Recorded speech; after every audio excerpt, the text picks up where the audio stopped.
দেখুন, আমি যদি একটা লাইনে বলে থাকি যে দিন দাহাড়ে জালিয়াতি করা হচ্ছে, ডাকাতি করা হচ্ছে, তাহলে এই কথাও ভুল নয়। কিন্তু E20 20% ইথানল ব্লেন্ডিং পেট্রোল আমাদের দেশে যে প্রয়োজন, এটাও ভুল নয়।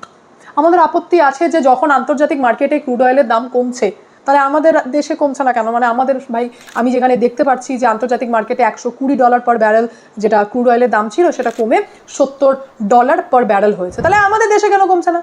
এটা তো ফ্যাক্ট, এটা ভ্যালিড কোয়েশ্চেন। সেকেন্ড হচ্ছে যে 20% ইথানল মেশানো হচ্ছে, তাহলে দাম পিওর পেট্রোলের মতো কেন নেওয়া হচ্ছে? ফ্যাক্ট। থার্ড হচ্ছে মানুষকে কেন অপশন দেওয়া হয়নি যে আপনি E20 বালা তেল নেবেন নাকি নর্মাল পেট্রোল নেবেন, কারণ দাম তো আমি সেম দিচ্ছি। তাহলে এইগুলো প্রবলেম, কিন্তু সেই প্রবলেমের কথা কোনো রকমভাবে বিরোধী দল বলছে না। মানে যার বলার কথা, অর্থাৎ এত প্রকল্প আছে, উমেন রিজার্ভেশন আছে, ডিলিমিটেশন আছে, এত বিল আসছে, তো সেখানে কংগ্রেস লাফাচ্ছে, CAA আসছে কংগ্রেস লাফাচ্ছে, UCC হবে কংগ্রেস লাফাচ্ছে, তৃণমূল লাফাচ্ছে, সাপা লাফাচ্ছে, সবাই লাফাচ্ছে।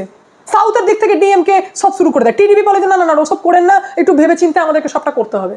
তো সেই জায়গায় দাঁড়িয়ে আজ নেতারা চুপ কেন? যখন সত্যি করে মিডল ক্লাস মানুষের প্রবলেম হচ্ছে, তখন কংগ্রেসও মুখ খুলছে না, কারণ কংগ্রেসেরও একাংশ নেতারা প্রফিটে ভোগ করছে। আরে ভাই, বিজেপিও প্রফিট করছে, কংগ্রেসও প্রফিট করছে, আমাদেরকে বোঝানো হচ্ছে কৃষকও প্রফিট করছে, কিন্তু মিডল ম্যান যারা পেট্রোল কিনছে তারা দেখছে তাই কৃষকও প্রফিট করছে। আবার আমাদের মতো সাংবাদিক যখন দেখছিলাম ভাবে পাতা উল্টে উল্টে NDTV রিপোর্ট দেখছি আমরা, ইন্ডিয়া টুডের রিপোর্ট দেখছি আমরা, তখন দেখছি ওরে বাপরে, এ তো নীতিন গাডকারির ছেলে প্রফিট করছে, কিন্তু দেশের টাকা দেশেই থাকছে। ও হো হো হো, কি দারুণ ব্যাপার। মানে আমরা স্যাটিসফাইড যে দেশের টাকা দেশেই থাকছে, দেশের টাকা না হয় নীতিন গাডকারির ছেলের পকেটে থাকছে, কিন্তু দেশে তো থাকছে। আমি জানি এটা প্রবলেম, কিন্তু আমি E20-র এগেনস্টে না। E20 আমাদের দেশে দরকার। একে একে পয়েন্ট ক্লিয়ার করবো। আমি প্রথমে আপনাদের সামনে সুপ্রিম কোর্টের জাজমেন্ট তুলে ধরবো, যেটাকে নিয়ে কাল থেকে দেশে আগুন লেগেছে। সেটা হচ্ছে কেন্দ্র সরকারের স্টেটমেন্ট। অ্যাটর্নি জেনারেল তিনি বলছেন যে এখন এক্সপেরিমেন্টাল ফেজে আমরা রয়েছি। তো এবার সাধারণ মানুষ বলছে, বেটা ইয়ার্কি মারছো নাকি আমার সঙ্গে? মানে আমাদের গরিব মানুষের মিডিল ক্লাসের গাড়ি পেয়েছো এক্সপেরিমেন্ট করার জন্য, তোমাদের অত লম্বা লম্বা কনভয় যাচ্ছে, সেখানে এক্সপেরিমেন্ট হচ্ছে না? মানে বিরিয়ানি করতে গেলে দুটো চাল টিপে দেখবে না তো পুরো ভাত দিয়ে চলো ভাই ঘেঁটে দেখে নিই, কেন এরকম হবে? এটা তো ঠিক না। এই এক্সপেরিমেন্ট আমরা মানছি না, মানবো না। আরে মূর্খ, 2003 থেকে পেট্রোলে ইথানল মেশানো হচ্ছে, সেটা কি জানো? 2003-এ যখন UPA গভর্নমেন্ট ছিল, তাহলে এই সাকসেসের ঘটনাটা আগে বলি। তো 2003-এ যখন UPA গভর্নমেন্ট ছিল, তখনই পেট্রোলে 5% ইথানল মেশানো হতো। অলরেডি ইউনাইটেড কিংডম থেকে শুরু করে ব্রাজিল বলুন, জাপান বলুন, চারিদিকে E85 পর্যন্ত পেট্রোল পৌঁছে গেছে, মানে E85 ফুয়েল দেওয়া হচ্ছে। আমাদের দেশে তো 2003 থেকে শুরু করা হলো, 2014-তে যখন নতুন গভর্নমেন্ট এলো, তখন দেখছো এ কি এতদিন পর্যন্ত এত বড় প্রজেক্ট চলছে, কিন্তু অ্যাভারেজ ইথানল ব্লেন্ডিং মাত্র 1.5% হয়েছে। এটা কি করে সম্ভব? আর তখন এই প্রকল্পে বুস্ট করা হয় এবং আমরা অর্থাৎ দেখতে পেয়েছি যে 5% থেকে 10% পর্যন্ত ইথানল ব্লেন্ডিং স্টার্ট হয়ে যায় এবং পেট্রোলে মেশানো শুরু হয়ে যায়। তখনও পর্যন্ত আমরা সাইলেন্ট, কারণ কিছুই জানতাম না ভাই। চলছে, গাড়িও চলছে, মাইলেজও চলছে, সবই চলছে। 2018-তে হঠাৎ করে টার্গেট সেট করে দেওয়া হয় যে 2030 আস্তে আস্তে আমরা E20 ফুয়েল পাবো। নীতিন গাডকারি বিভিন্ন ভাষণের মাধ্যমে বলেছেন যে আমরা পেট্রোলের দাম এবার 50 টাকা 55 টাকা করে কিনবো পার লিটার। কোনো ভাষণেতে এটা বলে দিয়েছেন যে এইবার আমরা E20ও লাগু করছি, ইভিও চলছে, মানে এইবার আমরা পেট্রোল 15 টাকা পার লিটার কিনবো, এই কথাও সামনে এসেছিল। বিষয়টা হচ্ছে, আমি আরও আপনাদেরকে ক্লিয়ার করে দিই যে এই প্রজেক্টটা সাকসেসফুল হিসেবে দেখা হয়েছে যখন 2018 সালের এই টার্গেটটাকে হঠাৎ করে 2025-এর মধ্যে সরকার অ্যাচিভ করে নেয়, আর গোটা দেশ জুড়ে এই খবর হতে লাগে যে E20 পেট্রোল পুরো দেশে রোল আউট করে গেছে এবং ম্যাসিভ সাকসেস করেছে সরকার। একটা দারুণ ব্যাপার। এতদিন পর্যন্ত আমরা যেখানে দেখেছি ব্রাজিল E27 ফুয়েল ইউজ করছে, সেখানে ভারত E20 গোটা দেশ জুড়ে রোল আউট করে দিয়েছে। কিন্তু প্রবলেমটা কোথায় জানেন তো? 1970 থেকে যে ব্রাজিল এটা করছিল, মানে ব্লেন্ডিং করছিল ইথানল, যেটা ইমপ্লিমেন্ট হতে 50 বছর সময় লেগেছে E27 আসতে, সেটা আমাদের দেশের সরকার কি যে নীতি বুঝেছেন আমি জানি না। 2023 থেকে 2025-এর মধ্যে 3 বছরে, মানে বিশ্বে এমন কোনো দেশের রেকর্ড নেই যে এইরকমভাবে ইথানল ব্লেন্ডিং হয়েছে। 3 বছরের মধ্যে E10 থেকে E20 করে দিল। লে ভাই, এবার বুঝে নাও ঠেলা। যারা গাড়ির কোম্পানি তারা বলছেন যে যদি এরকম টাইপের পেট্রোল ভরা হয় তাহলে আমি লাইবিলিটি নেবো না। এরকম টুইট করছে বেশ কিছু কোম্পানি, বেশ কিছু ইন্স্যুরেন্স কোম্পানি বলছে যদি E20 পেট্রোল ভরার জন্য গাড়ির পার্টস ড্যামেজ হয় তাহলে আমি তার ঠিকা নেবো না। তারপরে দেখলাম সেই টুইটও ডিলিট হয়েছে, সেই কোম্পানিরা নিজেদের স্টেটমেন্টও চেঞ্জ করেছে।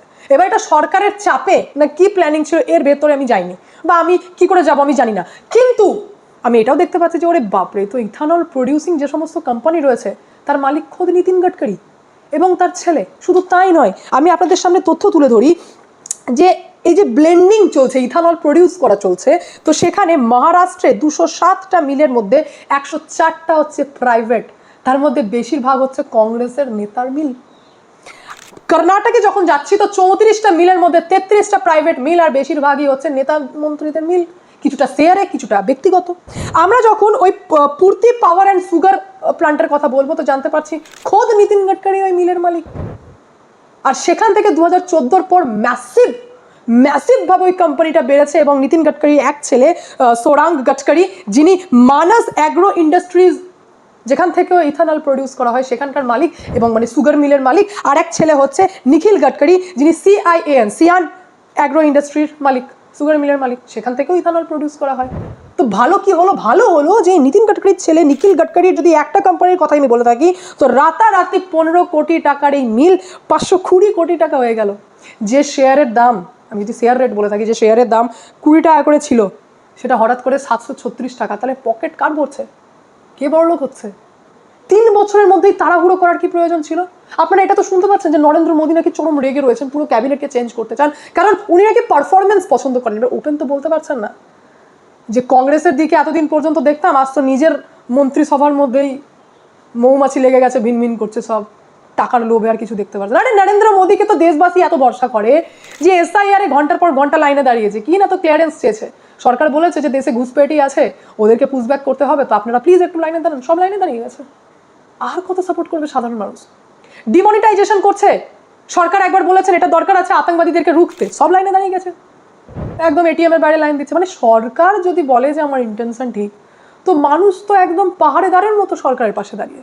কিন্তু আজ E20কে নিয়ে যেটা চলছে, আমি দেখতে পাচ্ছি যে এখানে পার্টিকুলার নেতা এবং নেতার ছেলের পকেট ভরছে, আমি দেখতে পাচ্ছি এখানে নেতা মন্ত্রীরা প্রফিটেবল হচ্ছে আর সাধারণ মানুষের পকেট কাটা হচ্ছে। এটা তো অন্যায়, এটা তো মারাত্মক অন্যায়, এটা তো চুরি, এটা তো ডাকাতি। এবার আপনাদেরকে জানতে হবে যে এই E20-র মাধ্যমে ভালো দিক কি কি আছে, এটা সরকার কি বলছে, আমি না, সরকার কি বলছে।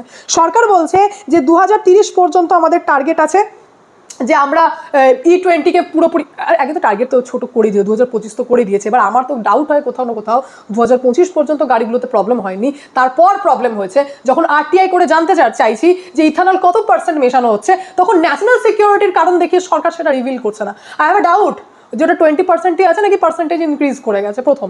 আচ্ছা, এটা বলা হচ্ছে যে E20 যদি ইউজ করা হয়, E20 ফুয়েল যদি আমরা ইউজ করি তো অন্যান্য যে সমস্ত প্রবলেম হয় না, মানে পলিউশনের যদি প্রবলেম হয়ে থাকে পেট্রোলের মাধ্যমে যেটা হতো তার থেকে 65% কম পলিউশন হয়। আচ্ছা, খুব ভালো কথা। আর আমরা কি কি জানছি? আমরা জানছি ইকো ফ্রেন্ডলি, খুব ভালো কথা। ক্রুড অয়েল, এই যে দেখছেন হারমোজ প্রণালী বন্ধ করে দিচ্ছে, আমাদের দম এখানে আটকে যাচ্ছে। ওরে বাপরে, হারমোজ প্রণালী থেকে যদি তেল না আসে তাহলে আমাদের এখানে তেলের দাম বেড়ে যাবে, মানে বহুত কিছু প্রবলেম হবে। তো সেই জায়গায় আমাদের অন্য দেশের প্রতি ডিপেন্ডেন্সি কমবে, খুব ভালো কথা। আচ্ছা, আর কি হবে? কৃষকদের নাকি বিরাট ফায়দা হবে, খুব ভালো কথা।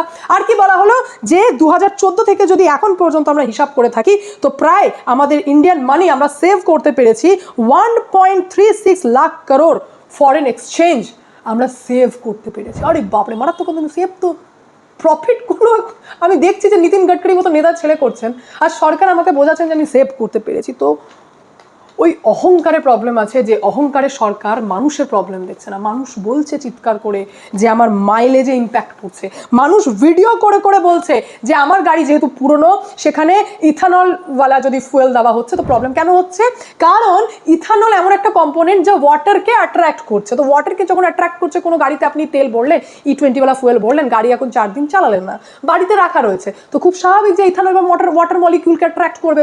গাড়ির যে অয়েল যেখানে রাখা হয় সেখানে খুব স্বাভাবিক যে জল জমবে, জল জমলে সেই পার্টসগুলোতে জং লেগে যাবে, জং লাগলে যখন গাড়ি আবার চালাবেন তখন সেই সমস্ত জং এবং বাকি যে সমস্ত কম্পোনেন্টগুলো রয়েছে সেগুলো বিভিন্ন রাবার পাইপের মাধ্যমে ঢুকতে লাগবে এবং শেষ পর্যন্ত কি হবে, গাড়ির পার্টস ড্যামেজ হয়ে যাবে, যার ইম্প্যাক্ট আপনারা দেখছেন যে 6 to 10% করে মাইলেজ কমছে।